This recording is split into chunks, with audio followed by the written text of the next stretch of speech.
सभी विद्यार्थियों को पुनः नमस्कार। ईश्वर की कृपा से आप सभी स्वस्थ होंगे, मस्त होंगे। वीणा वादिनी माँ सरस्वती का वरद हस्त आप पर सदैव बना रहे, ऐसी कामना करता हूँ। और जैसा कि आपने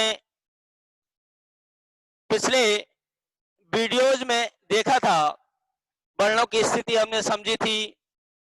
वर्ण कहाँ से निकले थे, उनका उत्पत्ति स्थल कौन कौन सा था, ये हमने बात की, यानी उच्चारण स्थानों की बात की। अब मित्रों, हम बात करने वाले हैं आज आपसे प्रयत्नों की बात आज आपसे करने वाले हैं। मित्रों, पहला प्रश्न तो यही उठता है कि ये प्रयत्न इत्युक्ते किम, प्रयत्न क्या है। बिल्कुल, देखें, हम जानते हैं कि आपको कितनी भी तेज भूख लगी हुई हो, आपके सामने आपके पसंदीदा पकवान की थाली रखी हुई है, लेकिन कभी भी कोई पकवान वहां से अपने हिसाब से चलकर आके आपसे ये नहीं कहेगा कि भाई साहब मुंह खोलो मैं आ रहा हूं। यानी यानी हमको कोई भी कार्य करें, कुछ न कुछ कोशिश हमें करनी होती है, कुछ प्रयास हमें करना होता है।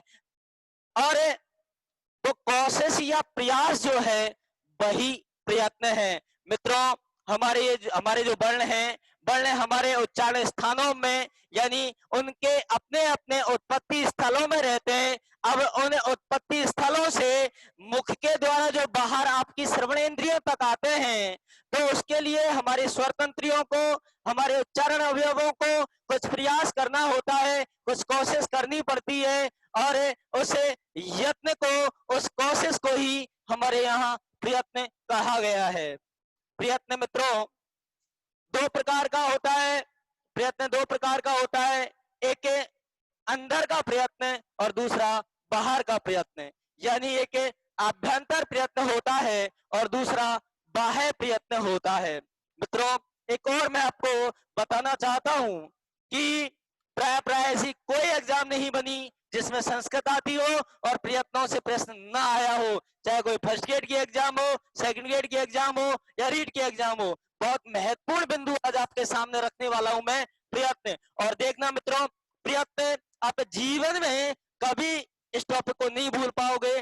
प्रयत्न प्रयत्न हाँ, जैसा कि मैं कह रहा था, प्रयत्न दो प्रकार के होते हैं। एक एक होता है आपका आभ्यंतर प्रयत्न, यानी अंदर का प्रयत्न, और दूसरा होता है बाह्य, यानी बाहर का प्रयत्न। अंदर का और बाहर का, कि ये कैसे, देखें, हमारे कंठ से नीचे जो भी हमारे उच्चारण अवयव कोशिश करते हैं, जो भी वहां पर प्रयास करते हैं, उसको आभ्यंतर बोला जाता है। और कंठ से ऊपर हमारी जिह्वा और हमारे होठों तक जो भी यत्न प्रयास होता है, उसको हम बाह्य प्रयत्न कहते हैं। पहला प्रश्न तो मित्रों यही हमारे एग्जामों में देखने को मिलता है। कई बार इनकी संख्या पूछी गई है, रीट में भी संख्या पूछी गई है, सेकंड ग्रेड में भी संख्या पूछी जाती है। आभ्यंतर प्रयत्न कितने होते हैं, बाह्य प्रयत्न कितने होते हैं। यानी आभ्यंतर प्रयत्नम कति भवंती, बाह्य प्रयत्नम कति भवंती। एक प्रश्न तो मित्रों आप देखोगे तो आप पाओगे, आज तक ये 7 बार ये एग्जाम में प्रश्न आ चुका है। 7 प्रश्न अब तक केवल संख्या के प्रश्न पूछे जा चुके हैं कि आभ्यंतर प्रयत्नम कति भवंती, बाह्य प्रयत्नम कति भवंती। आभ्यंतर प्रयत्न कितने होते हैं, बाह्य प्रयत्न कितने होते हैं, और इनको हम विस्तृत रूप से समझेंगे और इनको कंप्लीट हमारे मस्तिष्क में ऐसे बैठा लेंगे कि रीट की एग्जाम 6 महीने बाद नहीं, 6 साल बाद भी होगी, तब तक मित्रों ये आपके मस्तिष्क से ये प्रयत्न निकल नहीं पाएंगे। तो देखें आप, आभ्यंतर प्रयत्न और बाह्य प्रयत्न, मैं आज आपसे बात करने वाला हूं आभ्यंतर प्रयत्न यानी अंदर के प्रयत्न। और आभ्यंतर प्रयत्नों की बात जब मैं करता हूं आपसे मित्रों, तो पहला प्रश्न बनता है कि आभ्यंतर प्रयत्नानि कति भवंती, आभ्यंतर प्रयत्न कितने होते हैं। तो आपको उत्तर देना है मित्रों पंच। कति? पंच आभ्यंतर प्रयत्नानि भवन्ति, 5 आभ्यंतर प्रयत्न होते हैं। ये पहला प्रश्न आपका बनके तैयार हुआ। फिर अगला प्रश्न बनता है मित्रों कि ये 5 जो आभ्यंतर प्रयत्न होते हैं, कानी कानी कानी वो कौन कौन से होते हैं, वो आभ्यंतर प्रयत्न 5 कौन से हैं, इनकी भी हम आपसे बात करने वाले हैं मित्रों। बहुत बहुत छोटी सी वीडियोज में मैं आपको बिल्कुल क्लियर करना चाहूंगा कि आभ्यंतर प्रयत्न 5 कौन से होते हैं और पांचों आभ्यंतर प्रयत्नों में कौन कौन से वर्ण आते हैं, कौन से वर्ण में कौन सा प्रयत्न लगता है, ये आज हम आपसे बात करने वाले हैं मित्रों। इसके लिए मैं एक छोटी सी सारणी आपके सामने रखना चाहता हूं कि 5 जो आभ्यंतर प्रयत्न है, 5 आभ्यंतर प्रयत्न, उन्हें की बात हम करें आपसे तो आप देखेंगे एक तो मित्रों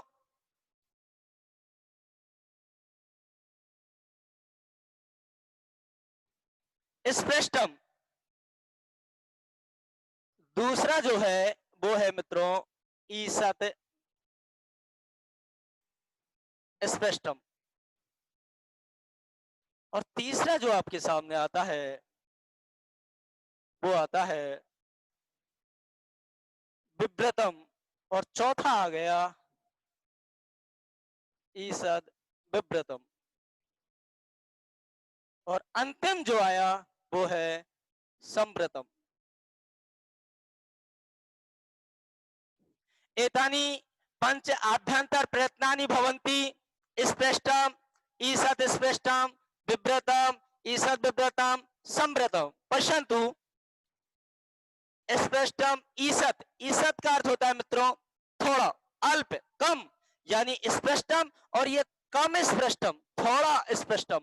विव्रतम, ये कम विव्रतम, और अगला है संव्रतम। स्पष्टम का मतलब होता है जब जब वर्णों का उच्चारण किया जाता है तो स्पष्टम में मुख कम खुलता है, यानी हमारे उच्चारण स्थानों के आपस में स्पर्श होते हैं, इसलिए इसको स्पष्टम कहा गया। तो देखें देखें ईसत स्पष्टम यानी कम कम कम खुलता है, यानी कम स्पर्श होते हैं, इसलिए इसको ईसत स्पष्टम कह दिया। तो ये 5 आभ्यंतर प्रयत्न होते हैं, स्पष्टम, ईसत स्पष्टम, विव्रतम, ईसत विव्रतम और संव्रतम। देखिए मैं यहाँ इन पांचों में आपको बताना चाहूंगा कि कौन सा वर्ण का प्रयत्न कौन सा है। देखें सबसे पहले स्पष्टम की बात करना चाहूंगा और आपको वापस पुराने वीडियो की ओर ले जाना चाहूंगा जहां पर वर्णमाला में मैं बता चुका था कि स्पर्श व्यंजनानी तादियो मां बसानाम स्पर्शः, यानी स्पर्श व्यंजन कितने 25 पंचविंशति स्पर्श व्यंजनानी भवंती इत्यस्य विषय पूर्वे चर्चाम अभवत। और तत्रैव बताया था आपको कि कै खे गे गेंगे चे छे जे जे ये टे ठे डे डेने ते थे दे धे ने पे फे बे बे में, यानी कैसे लेकर के मैं तक 5 वर्गों के 25 व्यंजनों को स्पर्श कहा गया था। और वो स्पर्श कहा क्यों गया था, वो इसीलिए कहा गया था मित्रों क्योंकि वो स्पर्श व्यंजनों का जो प्रयत्न था वो स्पष्टम था और इसी कारण को स्पर्श कहा गया। मैं तब भी पुरानी वीडियो में भी कहा था आपसे कि ये आगे मैं बात करूंगा और वो समय आ गया कि स्पर्श व्यंजन क्यों कहा गया, क्योंकि उनका जो प्रयत्न था वो स्पष्टम था। तो यह स्पष्टम में वो स्पर्श व्यंजन आ जाएंगे कादियो मावसानम, जिनकी हम बात कर चुके थे, कैसे लेकर के मैं तक 25 जो व्यंजन थे उनकी बात की थी। तो स्पर्श व्यंजनों का जो आभ्यंतर प्रयत्न है मित्रों वो कौन सा है, स्पष्टम। उसी प्रकार ईसत स्पष्टम में मित्रों आ जाएंगे आपके अंतस्थ, जिनकी बात हम कर चुके थे, ये वे रे ले, यानी ये चारों अंतस्थ है और ये अंतस्थ किस में आते हैं, ये ईसत स्पष्टम के अंतर्गत आते हैं। उसी प्रकार मित्रों विव्रत की आपसे बात करना चाहूं तो विव्रत में समस्त अच आ जाएंगे मित्रों। अच यानी बात कर चुका था मैं स्वर, समस्त स्वर जो है वो विव्रतम के अंतर्गत आते हैं मित्रों। उसी प्रकार अब शेष क्या बचा आप बताइए, आप सोचिए जी। ईसद विव्रतम में जो भी वर्णमाला में शेष बच गया, यानी अभी हमारे पास ऊष्म बचे हुए हैं और ऊष्मों की बात हमें यहाँ पर करनी है, यानी ऊष्म व्यंजन भी हम देख चुके थे, यानी तीनों से यहाँ पर थे और है था ये चारों ऊष्म व्यंजन किसके अंतर्गत आते हैं मित्रों? ईसद विभ्रतम के अंतर्गत आते हैं। अब आप सोच रहे होंगे कि यहाँ पर स्पर्श आ गए, अंतस्थ आ गए, ऊष्म आ गए और सारे स्वर आ गए, तो फिर आप संप्रतम में क्या आएगा? बिल्कुल मित्रों, बहुत महत्वपूर्ण प्रश्न यहाँ बनता है। और संप्रतम में एक लाइन में आपको लिखाना चाहता हूं कि संप्रतम में आता क्या है? संप्रतम में ह्रीश्व ए आता है मित्रों, ह्रीश्व ए आता है कि नहीं? ह्रीश्व ए तो इसमें भी आता है ना जी, इसमें भी आता है। तो फिर इन दोनों में अंतर क्या? जी, अंतर भी मैं बताना चाहूंगा आपको कि यहाँ ह्रीश्व ए जो है वो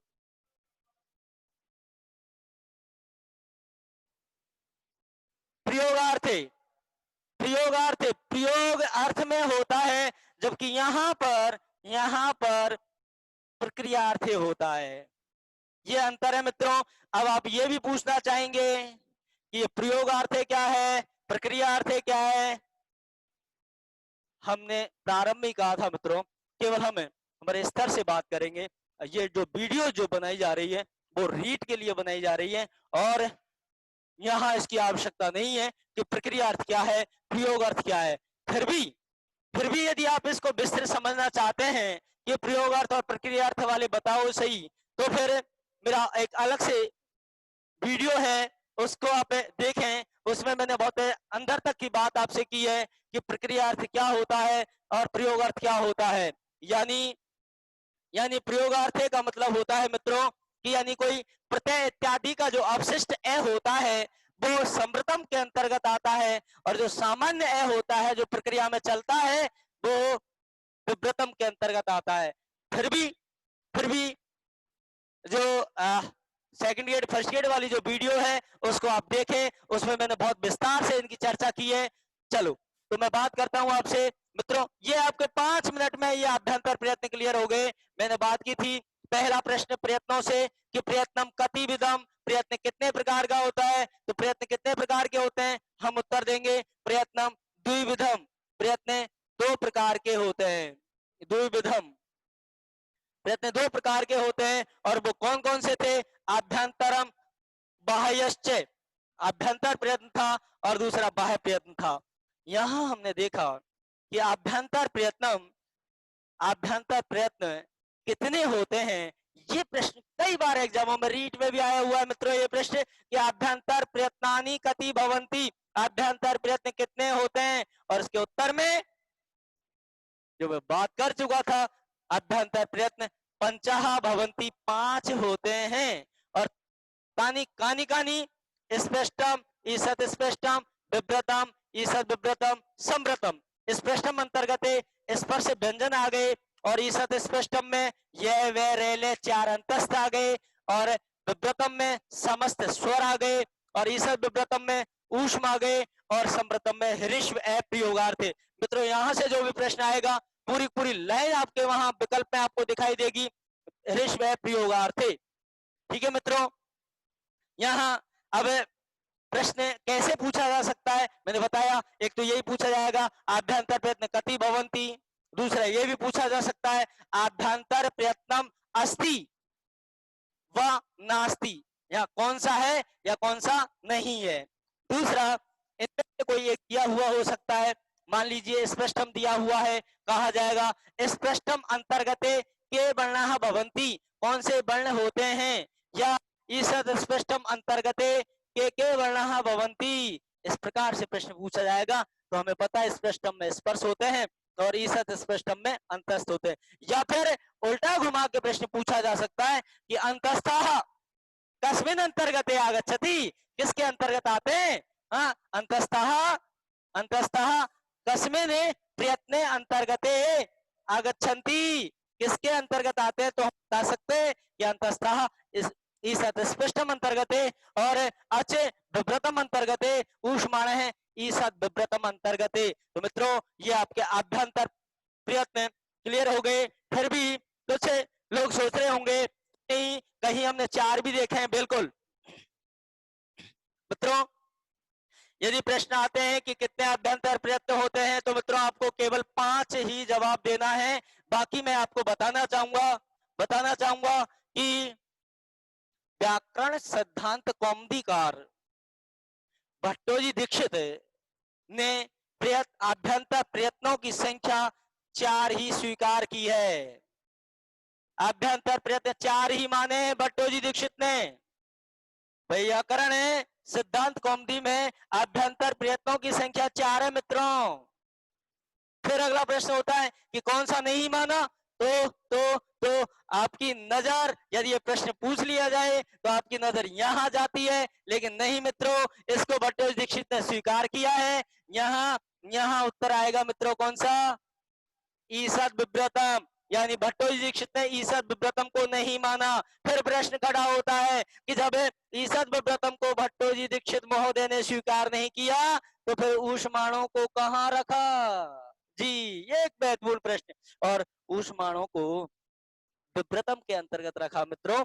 ये ऊष्म जो व्यंजन थे उनको भट्टोजी दीक्षित ने विव्रतम के अंतर्गत रखा। क्योंकि उन्होंने कहा ईसद विव्रत नाम का उनको स्वीकार नहीं था अभ्यंतर प्रयत्न। उन्होंने 4 ही प्रयत्न बताए थे, स्पष्टम, ईसद स्पष्टम, विव्रतम और संव्रतम। लेकिन फिर भी हमारे स्तर का ये मामला नहीं है। जब हमें फर्स्ट ग्रेड की तैयारी करें, कॉलेज लेक्चर की तैयारी करें, तब हम इनकी चर्चा करेंगे। उन वीडियोज में आप देखोगे बहुत गहराई तक मैंने बात की है। अभी हम हमारे स्तर से, क्योंकि महत्वपूर्ण ये नहीं है कि कितना ज्ञान लो, बात ये कि हमारे स्तर पर क्या क्या आ सकता है, किस किस की संभावना बनती है। और वो संभावना मित्रों यहाँ इस क्लास के साथ आभ्यंतर प्रयत्नों की संभावना समाप्त होती है। और आप मित्रों जैसे ही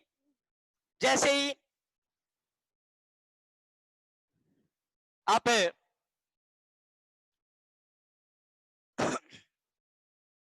फिर मैं अगली वीडियोज में बताऊंगा आपको कि बाह्य प्रयत्नानी कति भवंती। बाह्य प्रयत्न कितने होते हैं मित्रों, बाह्य प्रयत्न 11 होते हैं। ये तो 5 थे इसलिए याद भी हो गए, लेकिन क्या 11 बाह्य प्रयत्न याद होंगे हमें? और कौन से प्रयत्न में, कौन से बाह्य प्रयत्न में कौन सा बल आएगा, क्या इतना सब कुछ याद रह पाएगा?